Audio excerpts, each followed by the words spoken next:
podríamos adherir, ¿no?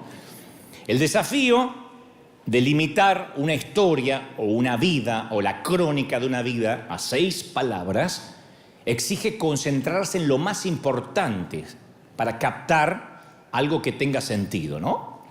Es impresionante pensar qué escribirían los personajes bíblicos, los héroes de la fe, si pudieran retratar sus memorias en 6 palabras. Me parece que se inspirarían en la oportunidad que Dios les dio, en el llamado, en la puerta que Dios les abrió, que les puso enfrente, y la respuesta que dieron a ese llamado. Pienso que a partir de ahí ellos escribirían sus 6 palabras. Abraham diría: dejé Ur. ¿Se acuerda Ur de los caldeos? Dejé Ur, fui padre, sigo riéndome. 6 palabras. Sadrach, Mesach y Abednego dirían: el rey, no. Si pongo el van a ser 7 palabras. Rey estaba caliente, el horno no. Noé diría: odié la lluvia, amé el arco iris. 6 palabras. Esaú diría: al menos el guiso estuvo bueno. Los que no saben de Biblia se pierden el chiste, no importa. En casa, porque algunos tienen menos Biblia que una mezquita, entonces en casa pueden preguntar. El joven rico, Jesús llamó, dije no, rico infeliz. 6 palabras, ¿no? No es lo que tenía planeado, es la autobiografía de 6 palabras que cualquiera de estos hombres y mujeres que aparecen en nuestras escrituras pudo haber escrito. En 6 palabras retratar toda una vida. Yo sé que después durante el día van a estar pensando en sus 6 palabras, a ver cuáles podrían retratar tu paso hasta la fecha. Pero estos hombres, estas mujeres, tenían planes que fueron interrumpidos, tenían una vida que fue cambiada y se les ofreció una oportunidad divina de servir. Corrieron peligro, o ambas cosas, sirvieron y corrieron peligro, porque así funciona la vida cuando Dios nos llama. Y a menudo en la Biblia estas oportunidades, estas puertas que Dios abre, vienen en envoltorios muy vistosos, muy milagrosos, ¿no? Inconfundibles. Una zarza ardiente que no deja duda que Dios lo está llamando a Moisés. Un ángel que pelea contra Jacob. A mí si se me aparece un ángel luchador, no dudaría que Dios quiere decirme algo. Una mano escribiendo sobre la pared. Mene, mene, tekel, uparsin. Pesado ha sido en balanza y ha sido hallado falto. Una mano que escribe sobre la pared. Un vellón, una voz, un sueño. Un burro que habla como el de Shrek. Antes del de Shrek había un burro parlante en la Biblia. Pero a lo largo de las Escrituras hay otra imagen de la oportunidad, del llamado, de la oración contestada, que a mí me resulta más fácil de identificar. Porque si yo dijera: ¿quién de aquí vio una mano escribiendo sobre la pared? Se le presentó una zarza, un burro le habló. Eso no incluye a tu esposo, hablo de un burro parlante. Entonces dirían: bueno, la verdad que a mí no. Entonces, ¿cómo Dios nos habla? Entonces, la imagen que a mí más se ajusta a la forma en que yo he escuchado la voz de Dios, o que he tratado de discernir la voz de Dios, está en Apocalipsis 3:7, donde dice: escribe esta carta al ángel de la iglesia de Filadelfia. El ángel es el pastor de la iglesia, tipifica el pastor. Escribe esta carta al pastor de Filadelfia. Este es el mensaje del que es santo y verdadero, dice Apocalipsis. El que abre y nadie puede cerrar. El que cierra y nadie puede abrir. Yo sé todo lo que haces, dice la carta, y he visto que tienes poca fuerza. Sin embargo, has obedecido mi voz y no negaste mi nombre, has honrado mi nombre. Eso dice la carta a Filadelfia en Apocalipsis. Entonces ahí aparece la puerta, que es una de las imágenes más ricas de la literatura. Una puerta en la poesía, en la prosa, puede significar seguridad. Cerré mi puerta con llave. ¿Cerraste la puerta? Frase de todas las madres hasta el día de la fecha, ¿no? Puede significar lo oculto. ¿Quién sabe lo que dice o hace tras la puerta cerrada? Tras la puerta, ¿quién sabe lo que pasa allá adentro? Cada hogar es un mundo. Puede significar rechazo. Me cerró la puerta en la cara. No te puedo creer, me cerró la puerta en la cara. O puede significar descanso. Para las mamás, como esta mamá que hace un ratito conocimos, que tienen bebés o niños lactantes, que la puerta del baño es su pase al Edén. cierra la puerta del baño, le dice al esposo, ocúpate del bebé durante 1 hora y no sale más del baño porque es el sitio que puede estar a solas, ¿no? Y tranquilidad. Así que una puerta también puede darnos una imagen de paz. Pero cuando Dios le habla, lo dice a Filadelfia, no le está diciendo necesariamente ninguna de estas cosas. Más bien es una puerta abierta, símbolo de la oración contestada, de la voz de Dios. Y el tema es que para los que no vamos a ver necesariamente una mano escribiendo sobre la pared, una zarza ardiente, un burro parlante, nos toca a nosotros comprender cuándo Dios abre una puerta y cuándo es el mismo Dios el que la cierra. Eso a veces nos puede llevar toda una vida. Saber cuándo Dios dice sí y cuándo Dios dice no. Y a veces nos toca mucho tiempo de peregrinar cristiano aprender la diferencia. Cuándo Dios dice sí y cuándo Dios dice no. Ahora, Dios quiere que aprendamos a diferenciar, porque pensemos en nosotros como padres. ¿Qué papá, qué mamá quisiera tener hijos a los que hay que decirles todo por el resto de la vida? Ponete esta ropa, cámbiate el calzón, metete a estas clases, andá a esa universidad, cámbiate el calzón, te dije, postulá para este trabajo, casate con esta persona y cámbiate el calzón cuando te cases. Tené hijos. No, porque nuestra meta principal no es que ellos sean robots que cumplen instrucciones, aunque a algunas mamás les encantaría, sino que nuestra meta principal es que nuestros hijos lleguen a ser personas con criterio, con carácter, con sentido común. Y la única forma que pueden lograrlo es tomando decisiones. Ahora, desde luego, esto quiere decir que van a tomar decisiones buenas y decisiones equivocadas. A lo largo de la vida vamos a encontrarnos nosotros y nuestros hijos con puertas abiertas y con puertas cerradas. Ahora, mi pregunta es, ¿por qué algunas puertas nunca se nos abren? ¿Por qué hay puertas que por mucho que oremos no se abren? Ese es el meollo del mensaje. Esa es la cuestión que nos trae aquí. ¿Por qué a veces Dios dice sí y a veces dice no? ¿Qué parte no te entra? ¿Qué parte no entendés? Entonces quiero que hoy juntos tratemos de entender el no de Dios, porque nos va a sanar. Porque yo a veces te digo, ¿cómo te ama el Señor? Y hay gente que dice, sí, si me amara, me estaría contestando lo que le estoy pidiendo. Entonces vamos a tratar de entender el no de Dios. ¿Y por qué nos dice no? Los ejecutivos del fútbol, de las grandes ligas, especialmente las europeas, que tienen esas transacciones millonarias con sus jugadores, dicen que los cambios más grandes son aquellos que nunca se concretaron.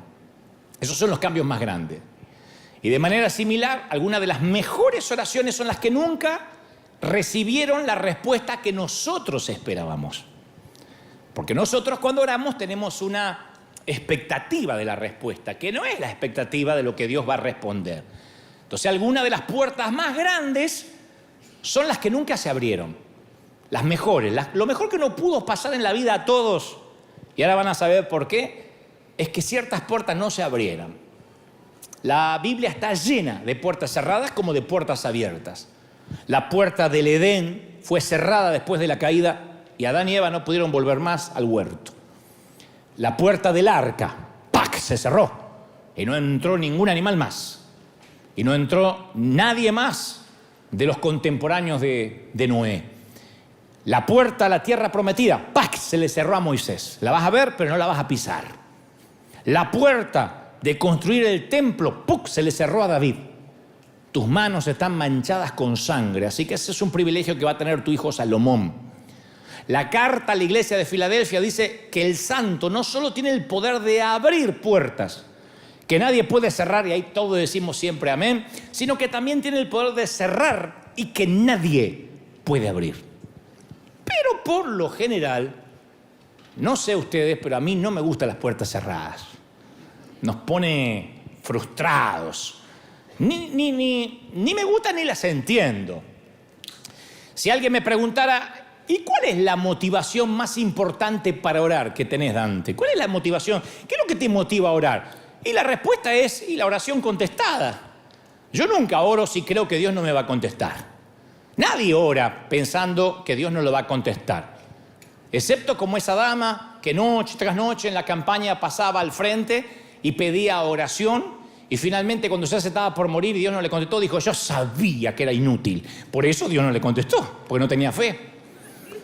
Pero cuando uno ora, por lo general cree que Dios lo va a hacer. Entonces, cuando Dios responde una pregunta, una oración que hicimos durante años, y llega la sanidad, y llega el cambio, cuando un matrimonio se salva, se restaura, cuando alguien consigue un trabajo, un empleo.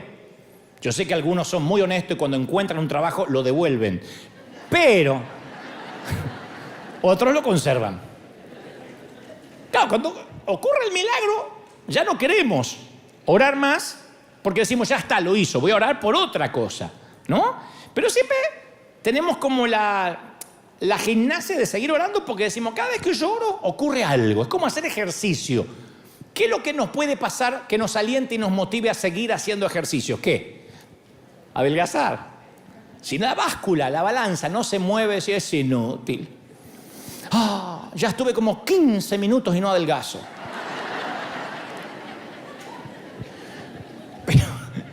Pero si alguien nos preguntara: ¿cuál es la desmotivación más importante para orar? ¿Qué es lo que te da más flojera, más frustración, que te dice, que piensas: no tengo ganas de orar, que te da desdén, desidia de orar? Y las oraciones sin respuesta. Cuando uno ora y parece que Dios no contesta. Entonces a algunos les encantaría casarse, por ejemplo, y oran durante años para conocer a la persona adecuada, pero no les pasa. Y tienen todo para dar, y tienen mucho amor para entregar, y mucho cariño para compartir, pero oran y dicen: no, tampoco me voy a casar con cualquiera por el hecho de cambiar el estado civil, pero Dios no me contesta, quiero enamorarme, quiero conocer a alguien, y uno es peor que el otro, o una es peor que la otra.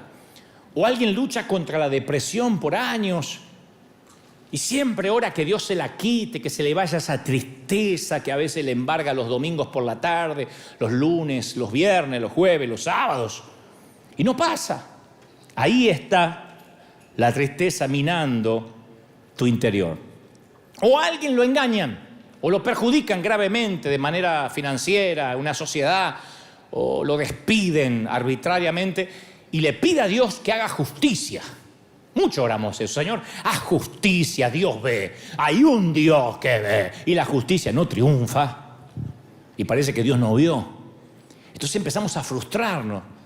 Ni hablar cuando ninguna universidad te acepta y mandaste aplicaciones a todas.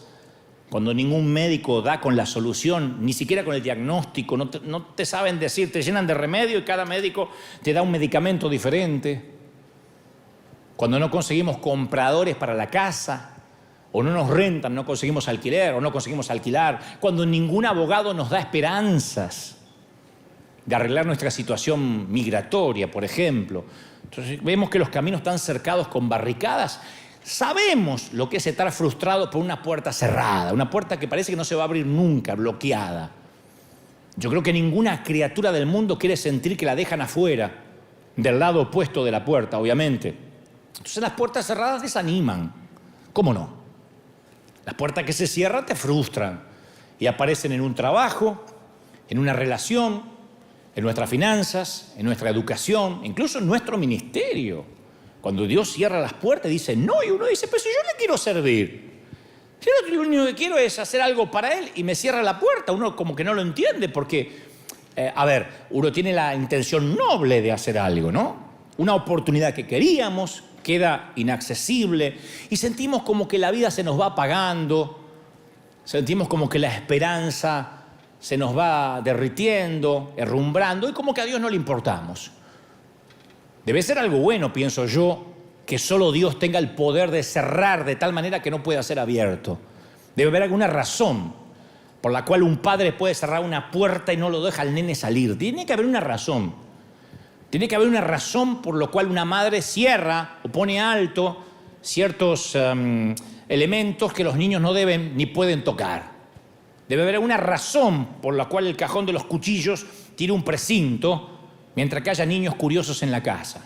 Entonces muchas veces la puerta cerrada, que hace que me sienta frustrado en su momento, más adelante entendemos que es un momento de gratitud. Decimos: claro, por algo Dios la cerró.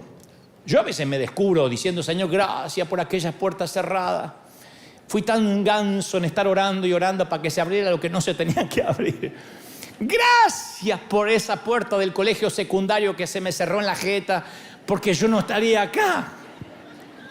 Me dedicaría a ser técnico electrónico en cualquier parte del mundo.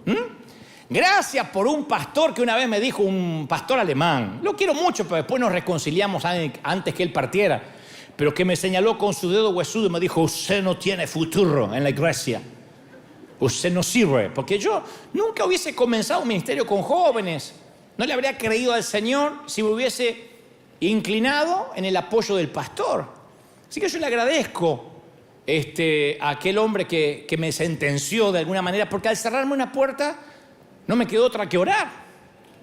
Agradezco que una vez en Argentina alguien me dijo, si algún día liderás una iglesia en Argentina, lo voy a tomar como una traición. Ni se te ocurra algún día liderar una iglesia en Argentina. Gracias a Dios, porque no estaríamos acá, no seríamos ricos. Gracias a que las puertas se cierran, porque Dios siempre tiene algo mejor, algo más grande, algo maravilloso.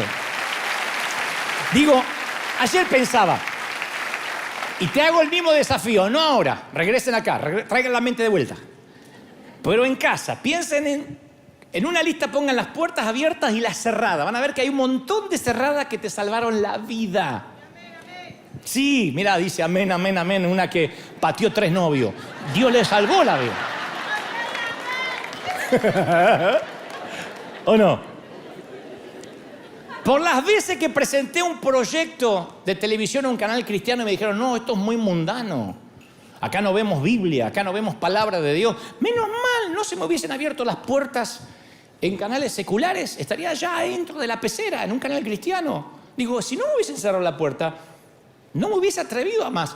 Por esa oración que estuvo sin respuesta por años. Después vino, pero yo aprendí en ese desierto, en ese sequedal, en esa travesía, yo aprendí lo que no hubiese aprendido si hubiese tenido una recompensa inmediata. Aprendí mucho. Por lo que parecía una gran oportunidad financiera, por esa oportunidad financiera que nos perdimos y después nos enteramos que terminaron estafados, involucrados en una organización que terminó siendo dañina, tóxica. Entonces Dios cierra ciertas puertas. Por esa gente que se fue de mi lado y yo decía, Señor, ¿por qué se va? Tráela de vuelta. Pero Dios no me hubiese rodeado del equipo maravilloso que tengo si no hubiese cortado la cizaña cuando la tuvo que cortar. Hay gente que salió de tu lado y en el momento te pusiste a orar para que la gente se regrese. Y Dios dice, no sabés lo que estás pidiendo.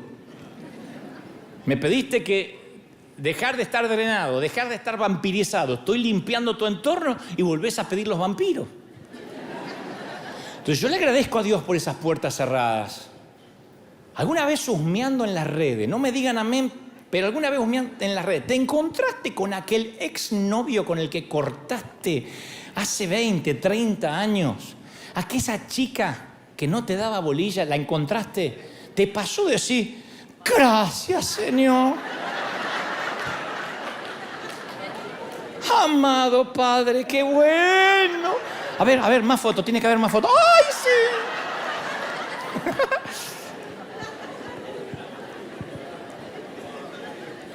Pero te voy a dejar una reflexión muy profunda, a todo lo que hacen. Ja, ja, ja, ja, ja. Tú podrías ser la oración no respondida de alguien.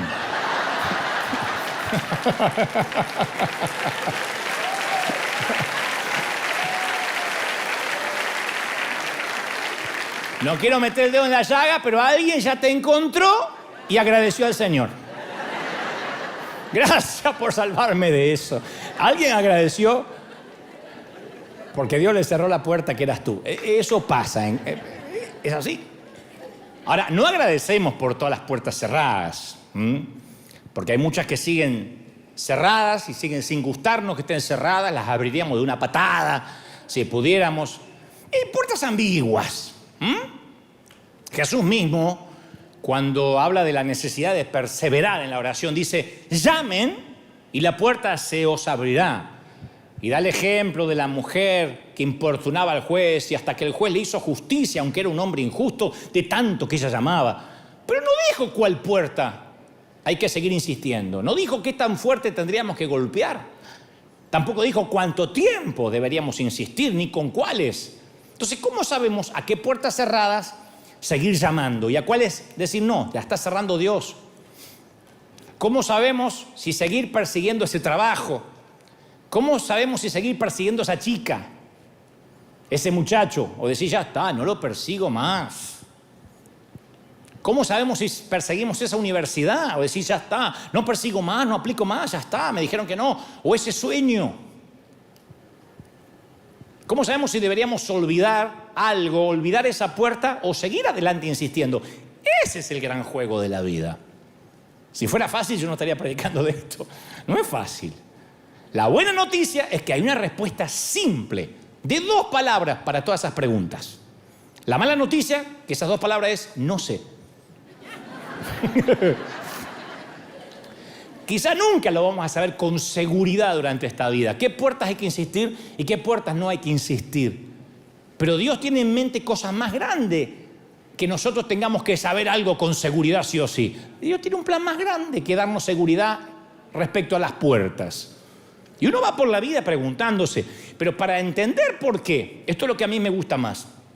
Algunas puertas no deberían abrirse y Dios no las quiere abrir.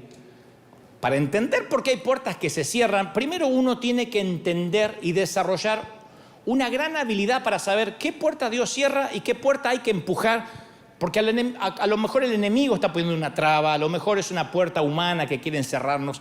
La habilidad para saber eso es lo que más cuesta.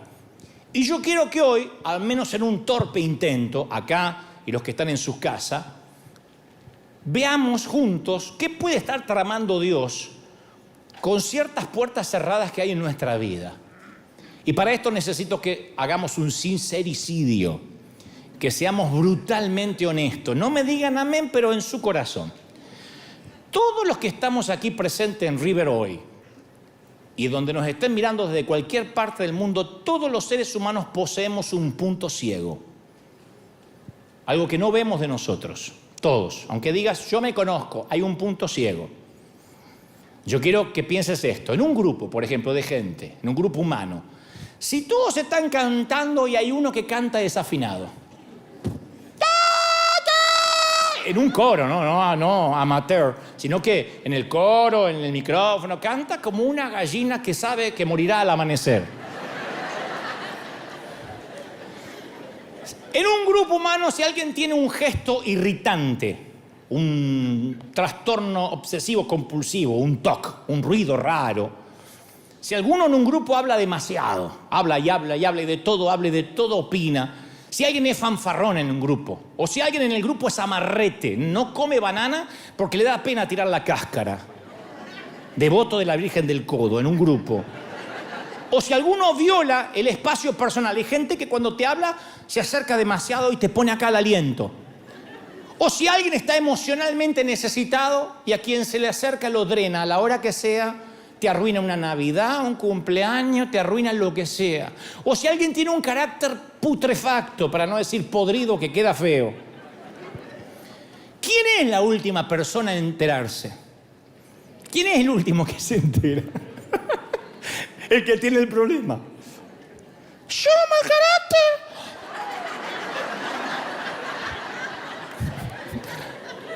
¿Cuándo grité?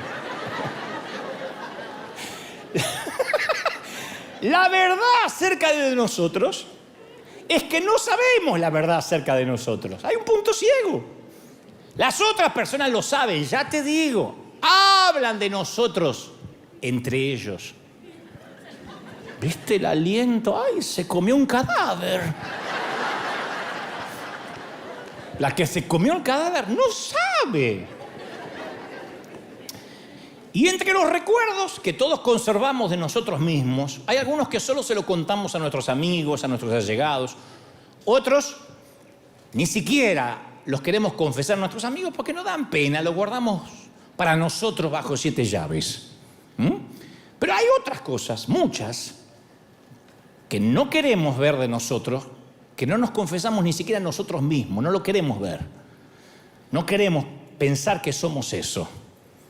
Esta misma mañana podría decir, ¿cuántos aquí se consideran orgullosos? inmediatamente te viene a la mente de un orgulloso que conoce, pero nadie dice yo.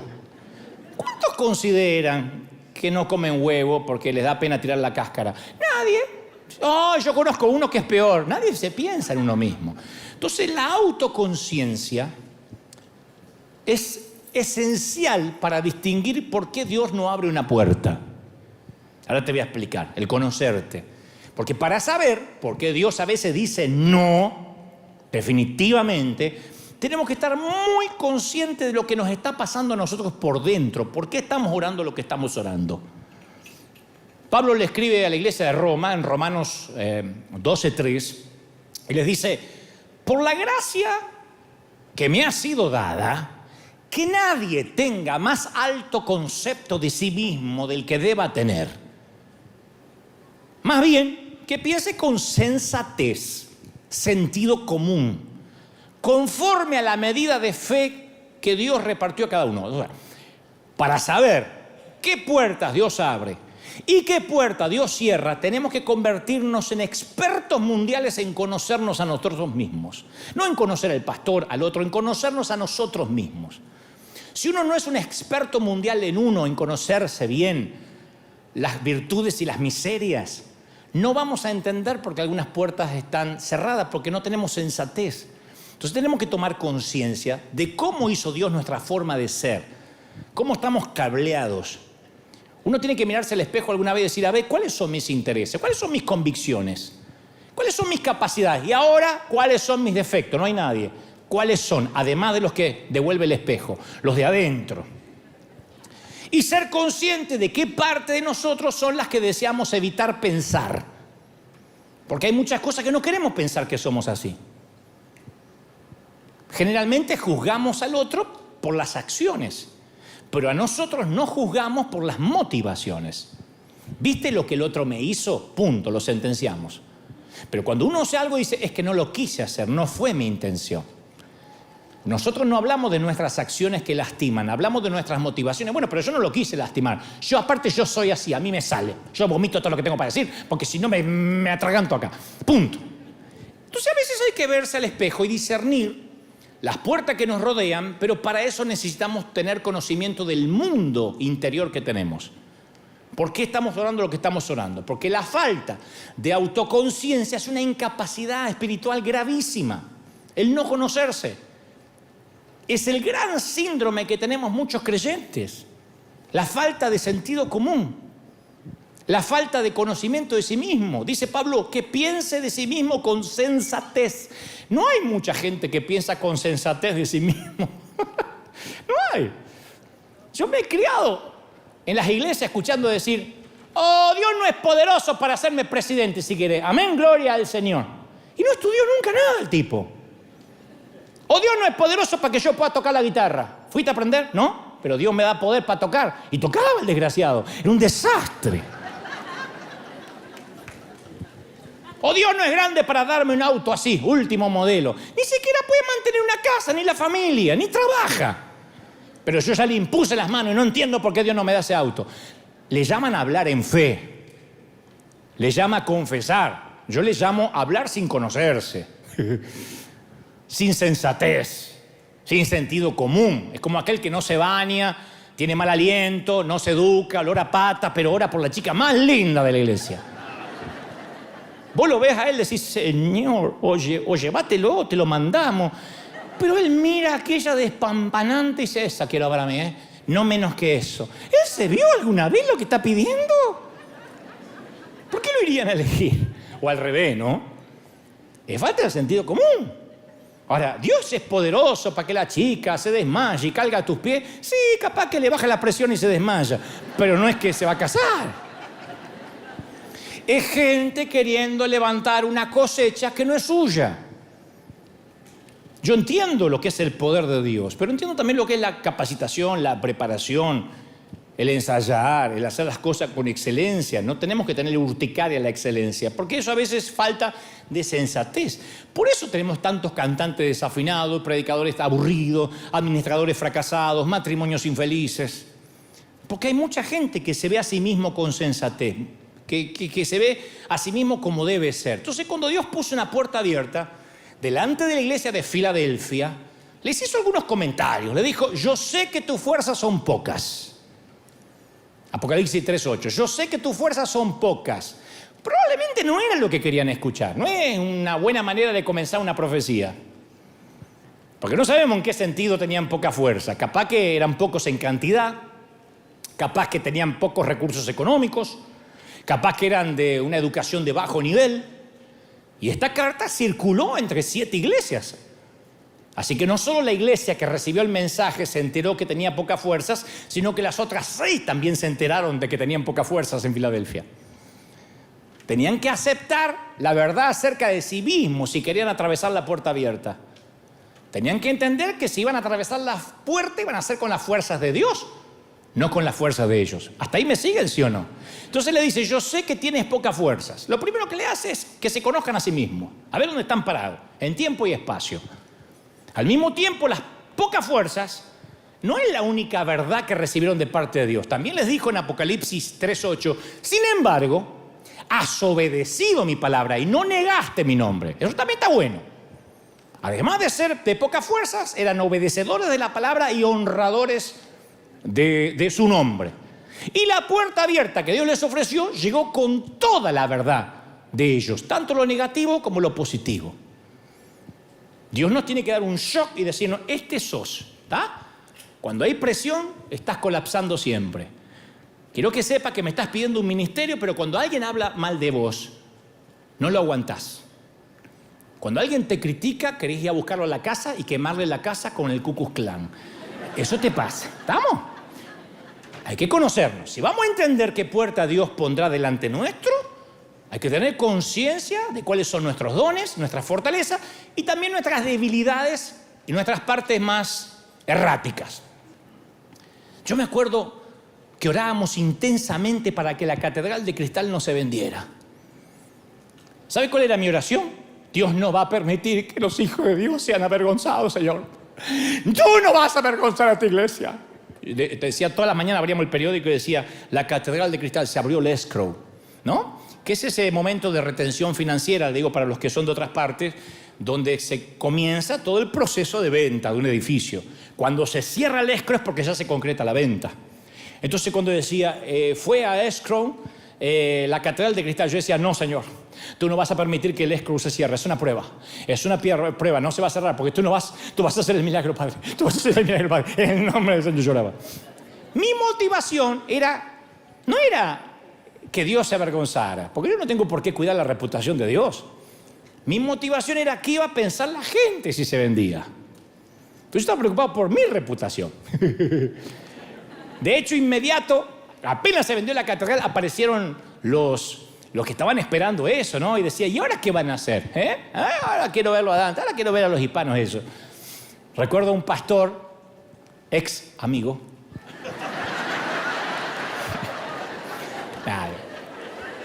Si se arrepiente y se arrodilla algunas horas, yo le perdono porque llamó y dijo, ¿aló? Le dice a la secretaria, ¿habló con la catedral católica? Dice, no, en la catedral de cristal. No sé, me dijeron que Dante se hizo cura. ¿Puedo hablar con el padre? Era un pastor. Entonces, ahora no dejo de pensar qué hubiese pasado si Dios hubiese oído mi oración, si la catedral no se cerraba. Número 1, nada de lo que pasó hubiese pasado y no estaríamos aquí y no seríamos River, un río que no se ha detenido y llegó a todas partes del mundo. Mira si Dios sabe o no sabe. Entonces, a veces es mejor, escuchen esta frase para tuitear, pero no ahora, después. Es mejor reconocer que pasamos por una puerta equivocada a pasar el resto de nuestra vida viviendo en una casa equivocada. Hay gente que por no reconocer que se equivocó de puerta, que se equivocó al pedir eso, al forzarlo, prefiere vivir en la casa equivocada por el resto de la vida. Che, no era esta puerta. Pero ya entré. No voy a salir, ¿qué van a decir la gente? Y vive en una casa que no era de él. Por eso cuando voy a orar por algo debo pensar, ¿qué me motiva a orar? ¿Qué hay en mi mundo interior? ¿Qué me está motivando a orar? ¿Por qué estoy orando en realidad? Porque después nos enojamos por las puertas cerradas, pero lo que nosotros queríamos era cuidar nuestro ego. A veces, como me pasó a mí. Entonces, ser honestos en cuanto a las puertas que creemos que Dios abra, nos permite saber la verdad acerca de nuestras motivaciones, de nuestras ambiciones. Ahora, si uno quiere que se hagan los planes de Dios, tendríamos que estar dispuestos a conocer verdades sobre nosotros que no nos van a gustar. No vas a encontrar lo que encuentres, no te va a gustar lo que encuentres. Cuando uno excava arqueológicamente en su interior, no le gusta lo que ve. En Mateo 20 hay una historia asombrosa, comiquísima, es bizarra. Pero algunos la pasan por alto.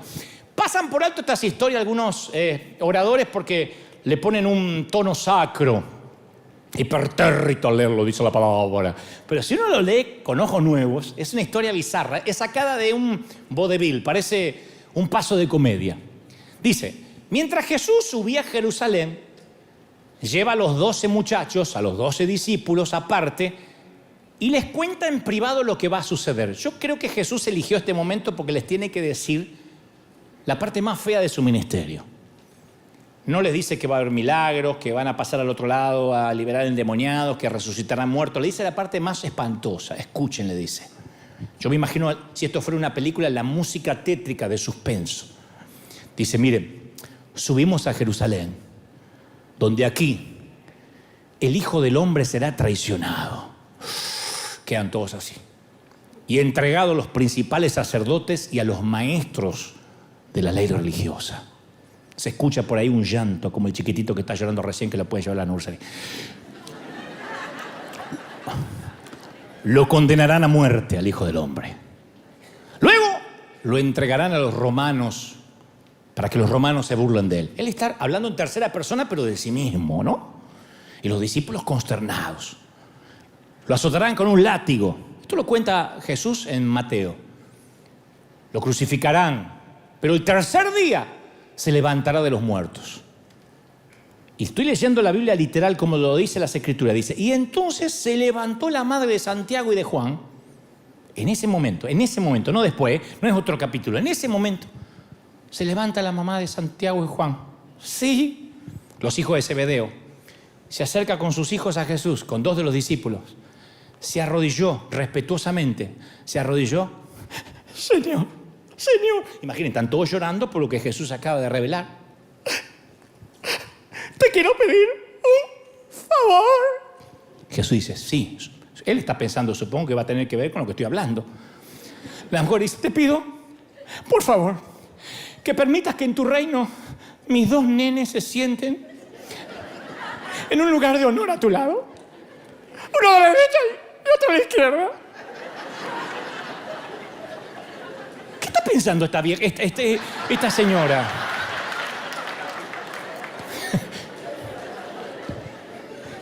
Es bizarro.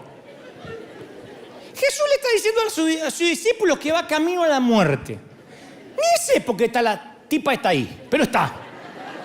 Inmediatamente de que después le dice que tiene que ser traicionado, condenado, ridiculizado, azotado, crucificado, ella dice, antes que pase toda esa tragedia, ¿no? ¿Te puedo pedir un favor rapidito? Es un segundo. ¡Qué oportuna! No, es que justo quiero meter ese pedidito, buscaba el momento ideal y creo que este es el momento. Antes que empiece toda la tragedia, toda esa cosa, ese rollo de que te van a matar. ¿Me puede hacer un favorcito? Ya conoces a mi hijo, Santi y Juansi. Y los 2 tipos. Son 2 discípulos, ¿eh? Antes de que seas humillado, martirizado, en tu máximo acto de amor desprendido y sacrificial, mesiánico, ¿te puedo pedir un ascenso para los chicos? ¿Puedo lograr que suban de categoría? Yo sé que tienes 12 discípulos y todo ese rollo, que todos son iguales. Pero mis hijos, ¿podrían ser tu discípulo número 1 y tu discípulo número 2? Los muchachos no le tienen que preguntar esto a Jesús porque trajeron a mamá que hable por ellos. Lo único que tienen que hacer es quedarse ahí, fingir que esto no está pasando, mirar para abajo, la cara de los otros 10. Tienen que fingir modestia, los muchachos vergüenza, pero quieren que mamá se sienta feliz. Y mamá está convencida que esto es un acto de altruismo, ¿eh? Dijo, esto si lo digo queda en la Biblia. Y quedó. Alguien dijo, esto hay que ponerlo, esto hay que ponerlo, esto hay que ponerlo. Ahora yo no estoy pidiendo nada para mí. Yo no pido nada para mí. Es por ello, por los nenes. Yo me arreglo en cualquier rinconcito.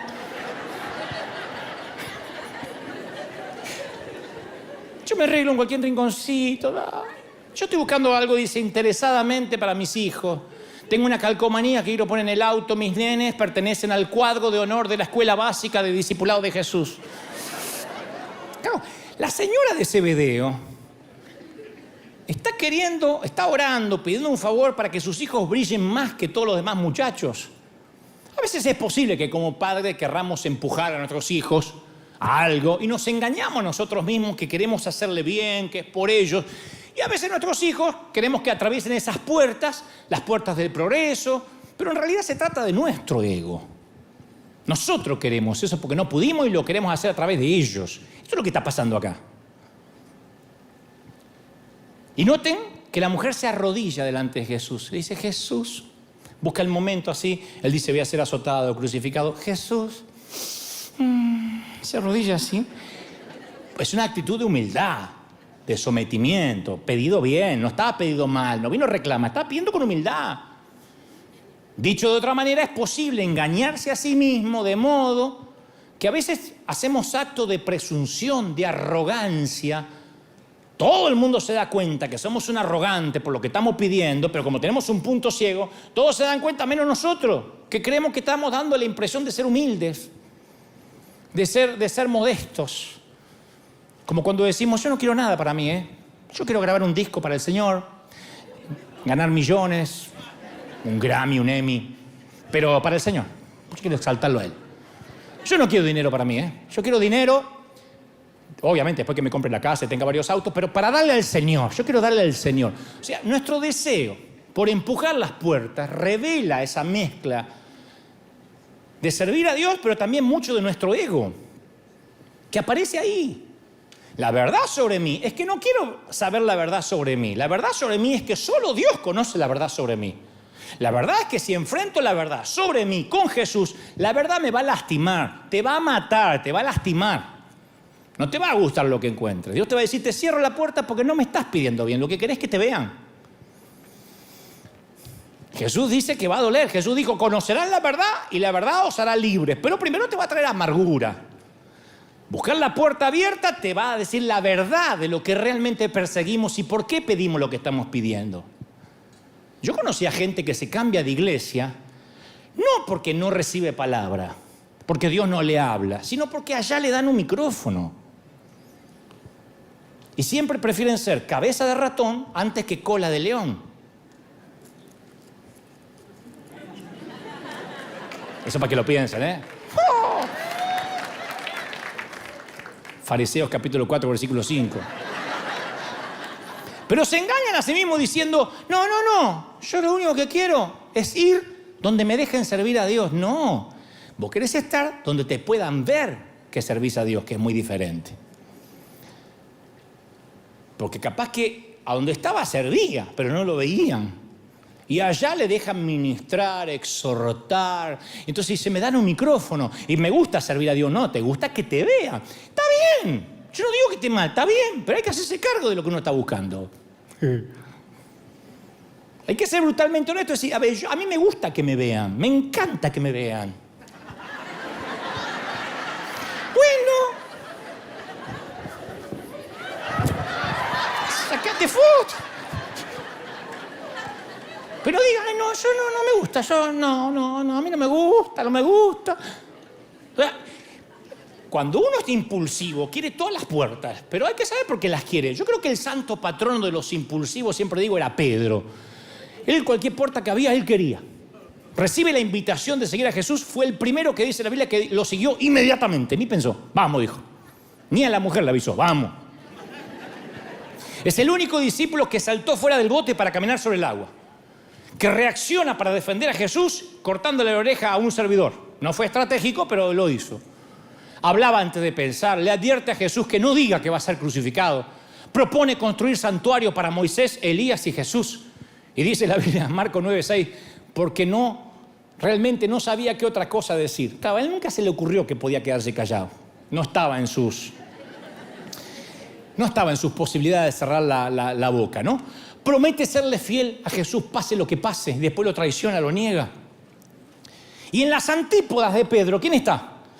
Yo encuentro rápido, por ejemplo, a Gedeón, en el Antiguo Pacto, que cuando Dios lo ve estaba trillando trigo en el fondo del lagar para esconderse de los madianitas. Está en el libro de Jueces 6:11. Trillar trigo en un lagar es como preparar una cucharadita de café, así, una cucharadita, ni siquiera una tacita. Habla de que era un tipo temeroso, con temor, y Dios lo llama, ¿no? Y le dice, tú vas a ser el libertador de mi pueblo. Y él dice, ¿cómo yo voy a rescatar a Israel? Dios le pone una puerta abierta y dice, no, mi clan es el más débil de toda la tribu de Manasés, soy el menor en importancia de toda la familia. Por eso digo que en el otro extremo de Pedro está Gedeón. Algunos son como Pedro y otros son como Gedeón. A veces no hay que orar por todo, a veces hay que obedecer. Pero Gedeón le pide reconfirmaciones. Los que no saben la historia, pide un vellón, o sea, un pedacito de piel de animal. Dice, Señor, yo la voy a poner acá, en el piso. Había mucho rocío por la mañana, ¿no? Entonces dice, sí, la tierra se regaba por rocío. Entonces dice, a la mañana yo quiero que caiga el rocío y que el vellón quede húmedo y toda la tierra esté seca. Y entonces voy a saber que vos me hablaste. Y Dios le moja el vellón al otro día. Se toma un día más el tipo y dice, no, vamos a hacer una cosa. Yo pongo el vellón, que se moje alrededor y que el vellón quede seco. Yo digo, está bien, es la última que te hago, ¿eh? Es una de las historias peor malentendidas de la Biblia. Porque el vellón no era una señal de fe de Gedeón. A veces algunos haciéndose lo espiritual dicen, ya le pedí un vellón, aleluya. Gedeón siempre supo lo que tenía que hacer. El vellón fue una expresión de su incredulidad. Estaba pidiendo reconfirmación porque no podía creer que el Dios que le estaba hablando era el Dios de él. Era una concesión que Dios le dio a sus dudas. Está bien, que era un vellón, te pongo un vellón, pero un vellón no es fe, es incredulidad. Entonces aquel que dice, yo para saber si una puerta de Dios pido 3 reconfirmaciones, porque sos 3 veces incrédulo. Pero volviendo al tema de las puertas, muchas veces pedimos algo inadecuado y Dios la tiene que cerrar. Cierta vez los discípulos entran en una aldea samaritana que no los recibe bien. Claro, si había una tensión entre Samaria e Israel. Y Santiago y Juan quieren orar. Justo Santi y Juanchi, justo los dos, todo. Lo que la señora Zebedeo quería poner a la derecha y a la izquierda. ¿Sabes lo que dice? ¿Querés que oremos, Padre? Para que descienda fuego del cielo y mueran todos en Samaria. Jesús dice, te agradezco la gentileza. Pero no hacemos eso nosotros. No, pero oramos para que se incendie. No, nosotros no andamos quemando gente. No estamos en eso, no es nuestra doctrina. Aunque hasta el día de hoy hay muchos así que le encanta mandar al infierno a los otros. Si vas a arder, aleluya, te voy a ver arder. Hay gente que son como los hijos de la doña Zebedeo, ¿no? Entonces toda la Biblia vemos puertas cerradas, respuestas a pedidos equivocados. En 4 ocasiones, 4 personas diferentes, Moisés, Jeremías, Elías y Jonás pidieron la eutanasia, morirse. No voy a decir quién más aquí, pero más de uno dijo, ¿cómo me gustaría? Mi mamá quiso morirse desde que nació. Te pusimos en la tumba, por fin.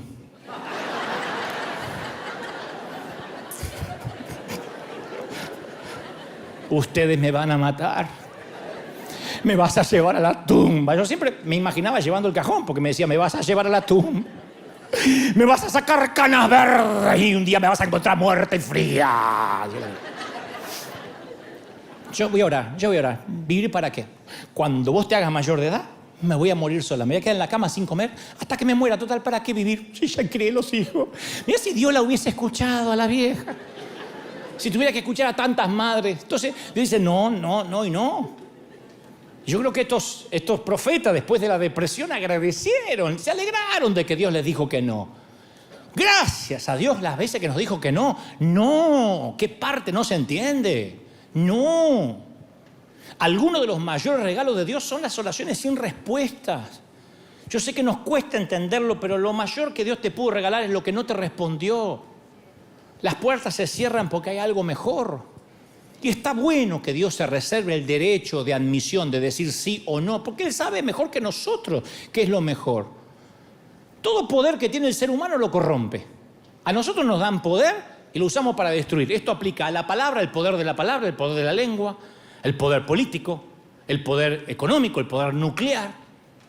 Imagínate si al orar tuviéramos un poder sobrenatural que suceda todo lo que querramos. Como la película de Jim Carrey, traducida al español como Todopoderoso, que dijéramos, todo lo que yo quiera se va a hacer. Imagínate el desastre que haría. ¿Cuántos ya habrían cambiado de marido, de esposa, de suegra? Las suegras estarían todas desaparecidas, habría un déficit. Y cualquiera que piense que la oración no sirve, no sirve porque Dios no contesta, es una torpeza. La oración no es un conjuro. Lo voy a declarar 3 veces y lo voy a declarar y le voy a imponer las manos. ¿Sabe qué es orar? Es hablar con una persona muy sabia. Dios, que a veces te va a decir sí y a veces te va a decir que no. No es declarar, no es un conjuro, no es abracadabra, no son 3 deseos al genio de Aladín. Es hablar con alguien que es sabio y te va a decir cuándo conviene que la puerta se abra y cuándo te va a decir no te conviene. A veces te va a explicar por qué y a veces no te va a explicar por qué. Nosotros no le explicamos a nuestros hijos por qué no a veces. ¿Por qué no? Porque no hay punto. ¿Crees que te diga cuál es la oración que más se hace? La oración que más hacemos todos. Acá y en cualquier parte del mundo te va a decir, Señor, cámbiala, Padre. Cámbiala. Transfórmalo. A la noche en la cama, Señor, tócalo, transfórmalo.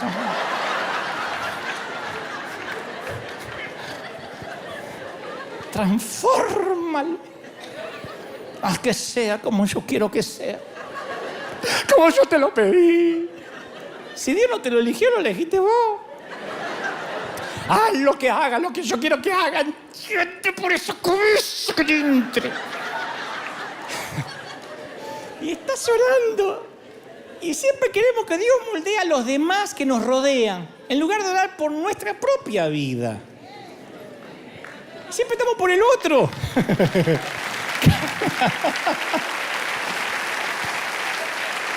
Y oramos y nos preocupamos, ¿quién se va al infierno? ¿Quién no? ¿Quién va a cambiar? Pero cuando oramos para que Dios cambie al otro, nuestro corazón, ¿sabe lo que está diciendo en realidad? Lo que Dios escucha. Dios, no estoy dispuesto a conocerme ni a enfrentar la realidad de mi propia inmadurez. Entonces, ¿me harías un favor de reformarlo al otro para que se acomode a mi disfunción? ¿Para que me alimente el ego? Eso es lo que Dios escucha. ¿Lo podías cambiar? Yo no pienso cambiar. Yo no voy a cambiar. 40 años tengo como para andar cambiando. Cámbialo a él. Y Dios está pensando en algo mejor. Dios dice, no, voy a usar a esta persona difícil que está roncando para cambiarte a vos.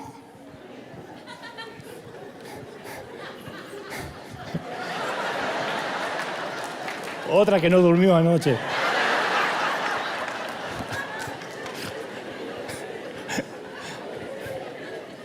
Hace unos años, cada vez que lloraba, mi mente siempre me llevaba a pensar en un hombre con el que estaba muy enojado. Con alguien que a mi criterio me hizo mucho daño, al ministerio. Entonces, y me recordé orando una vez, dije, gracias, Señor. Una oración muy rara que hay en el libro de Segunda de Reyes. Dios me habló, o eso creí. Cuando en un momento unos muchachos se burlan de Eliseo, que era pelado, decían, pelón, pelón. De verdad, está en la Biblia. Y él los maldijo en el nombre del Señor. Dijo, pelado tu abuela. Bueno, no sé si dijo así, pero los maldijo. Y un par de osos salieron y los despedazaron a los que se burlaban de él. Y dije, voy a orar. Yo puedo orar así por este tipo. No pido mucho. Que lo desmembren un poco, que quede en silla de ruedas. Señor, haz tu obra, Padre. Señor, manda tus osos. Y me di cuenta que mi enojo era algo que estaba empeñado en ignorar y que mientras que más me aferrara al enojo, no podía orar con las manos abiertas ante Dios. Ahora, no significaba que necesariamente tenía que restaurar la relación, pero alimentar el rencor es una cosa y dejarlo ir es otra. Lo que tenía que aprender era a madurar en la frustración de las relaciones difíciles, a madurar, a que eso no cambie mi estado de ánimo, a que deje la gente ir, que vuele por fuera de mi radar. Así que Dios me dijo, no le voy a mandar oso para que le arranquen los brazos, para que vos te quedes feliz. No, No hacemos eso. Un oso. No hacemos eso. No quemamos gente. No quemamos aldeas. En el Nuevo Testamento un hombre llamado Simón, que había sido hechicero, estaba tan fascinado con los dones que los quería comprar. Dijo, yo ofrezco dinero para tener estos dones. Él no quería ayudar a la gente, él quería impresionar a la gente. Y Dios dijo, no, yo no reparto dones, no doy ministerio para que te saques fotos y las cuelgues en Instagram para que veas cómo yo te uso. No hago eso. Pablo fue a Dios y le pidió que le quitara la espina, un aguijón en la carne.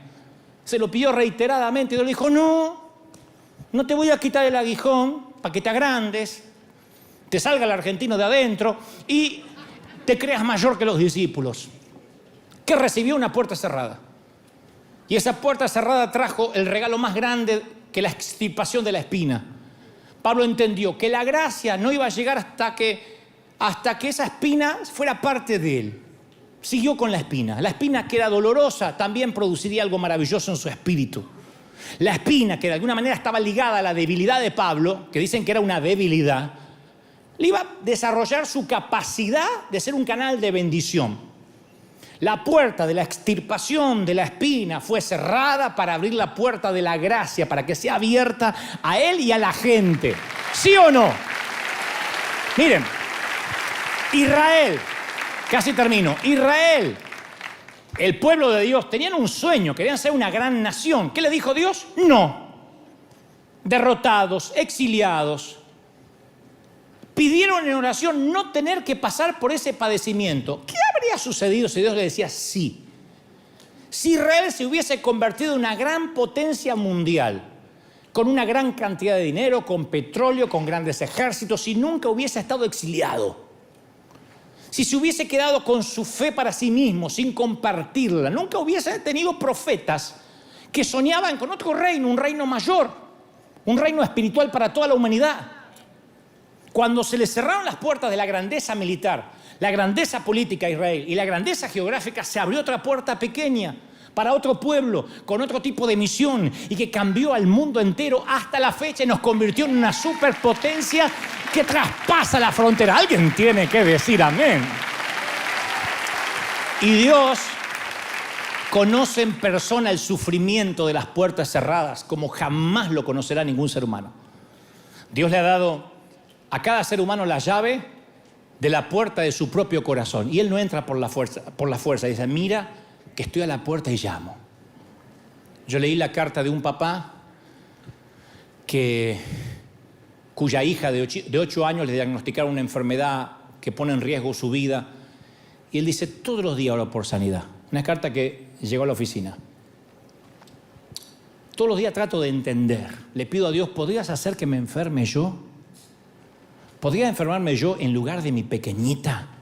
Estoy tan enojado con Dios. Me puso en la carta en imprenta, estoy tan enojado con Dios. Trato de aguantar, pero estoy enojado, Dante. ¿Por qué el cielo permanece callado ante la oración de que sane a mi nena? Y yo sé que tú también estuviste en ese lugar en la vida, o en alguno parecido, o algún día lo estarás. Y no te puedo dar una explicación, timarte y decirte que tengo las respuestas, porque nadie tiene todas las respuestas a esto. Solo puedo señalarte a una persona. Puedo decirte que en el corazón mismo del Evangelio, acá, hay una oración sin respuesta. Jesús, arrodillado en el huerto, dice, Padre, si es posible, quítame este sufrimiento. Luego agrega, no quiero que sea mi voluntad, sino la tuya, pero no quiero pasar por esta copa. Es la oración más desesperada jamás pronunciada por nadie que jamás haya vivido en este mundo, del corazón más puro que latió jamás, pudiendo ser liberado del sufrimiento más injusto que jamás se conoció. Lo único que consiguió fue silencio. La copa no fue apartada de él. El pedido fue rechazado. No.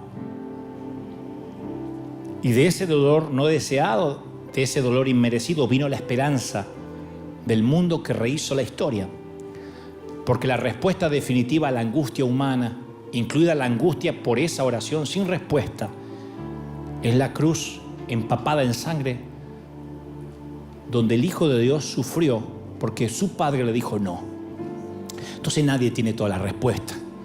Pero esta semana pensaba, ¿qué pasaría si todas esas oraciones que hicimos recibieran un sí? ¿Qué hubiera pasado si Pablo hubiese recibido un sí? Se curó de la debilidad. Y en vez de, se hubiese transformado en un arrogante y hubiese transformado el movimiento de la iglesia primitiva en un monumento a su grandeza. Hoy hubiese sido el Papa Pablo, ¿no? Y si Israel se hubiese convertido en el pueblo de la grandeza militar, el pueblo de la opulencia en vez del pueblo del libro. Yo mismo he orado por ciertos temas privados y Dios me dijo, no, ¿qué parte no entendés? Porque de otro modo mi gracia no va a reposar en ti. Te volverías un petulante de otros tantos que condenan a todo el mundo, que se sabe no se creen santos.